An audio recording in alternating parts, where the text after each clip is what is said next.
Governments like the one we've got with Keir Starmer and Rachel Reeves only satisfy the needs of huge corporations. These corporations can employ lots of different advisors and consultants to navigate through complicated tax situations. Small businesses and medium-sized businesses don't have that luxury, especially one-man bands.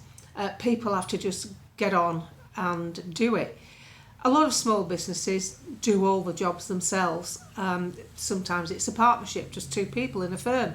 A builder and a plumber may team up together, or like myself. I started off as a driving instructor many years ago. I first started working for myself when I was 24, and I just got on and did it. As you move along and you start other businesses that involve stock and premises and vehicles, you probably have to get a bank loan, in which case they'll want security. That security usually comes in the form of your house. So you've got to have a pair of gonads and stand forward and say, yep, I'm absolutely convinced I can make a go of this. There's my business plan. I think it will work. Here's a second charge on my home. I'm that convinced it's going to work. And be prepared to lose it if it doesn't. And a lot of firms lose it. I was successful. I wasn't successful because of any government. I was successful despite the governments that I've had to operate under. And I've got to say, as a small business owner, this is one of the worst governments I've ever seen. I don't envy anyone who's starting out under these terms and conditions. It's dreadful. It's a killer. You ask anybody, from pub landlords to cafe owners, from driving schools to hairdressers, the way that they're taxing the British people is beyond belief. We have people in office who have absolutely zero experience of running and starting a small or medium-sized business. Everything they do is geared up to satisfying corporate needs.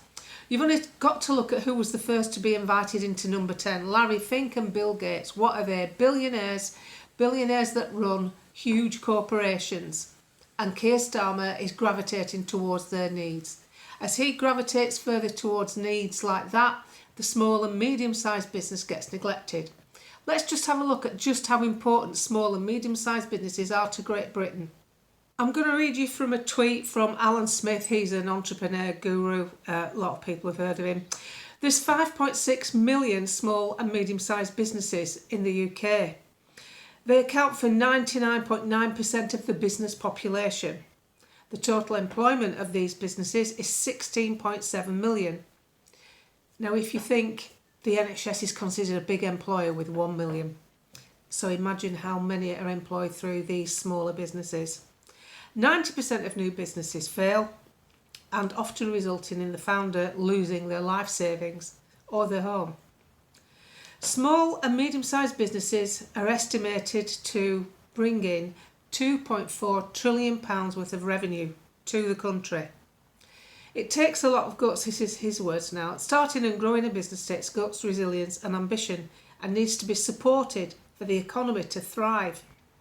We have got a front bench of human rights lawyers, people who have worked in public office, and someone whose vast experience of life got to the dizzying heights of customer service at a building society. That's Rachel Reeves. She's now running the country's purse.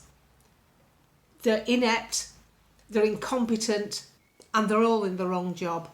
Because unless you satisfy this entrepreneurship that this country has a particularly high solution of, you'll have a failing country.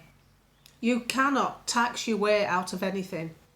And it's the small and medium-sized businesses that pay the most tax. You'll also find that small and medium-sized businesses have a happier workplace than big corporations. Big corporations, you're a faceless employee. Nobody really knows you. You've got to go through a management structure. If you doubt that, look at the faces of some of the people on the tills at Asda. Look, do they look happy? Look at the shelf stackers. Do they look happy? They look like they're working in a communist environment. Look at the structures in the NHS, how much management interferes with the actual workability of frontline staff. You look at a small business. If somebody's off sick, the boss, the owner, will soon pick up the slack. If somebody's not there to clean the toilets, the boss will clean the toilets. It's not a problem. I've done it myself. And this feeling that we have in our cafes and our restaurants and our small engineering firms, our hairdressers shops, everything that's built around this country, our boutiques, our chemist shops, this skill factor that we have in this country is abundant. It's bigger than France and it's bigger than Germany. Pro rata, we have more small and medium-sized businesses than a lot of other European countries. And nothing is being set up, and I mean nothing, is being set up by this government that's of any benefit to small and medium-sized businesses. It's atrocious the way we're being treated. This country cannot survive under these people. They are useless, they are thoughtless, and they need to go.